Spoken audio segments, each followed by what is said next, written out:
This is Lesson 20, Exit Ticket. For this exit ticket, you will need a pencil.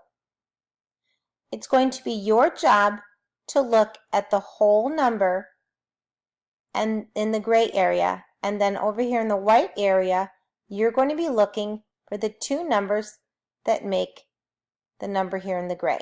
So let's look at the whole number 12. What two numbers from these three choices make the number 12? That's right, 10 and 2. So I'm going to take my pencil and circle 10 and 2 because 10 and 2 make 12. Next up is the number 11. Which two numbers make the number 11? Circle them with your pencil. Which two numbers make 14? Look across. Which two numbers make 18?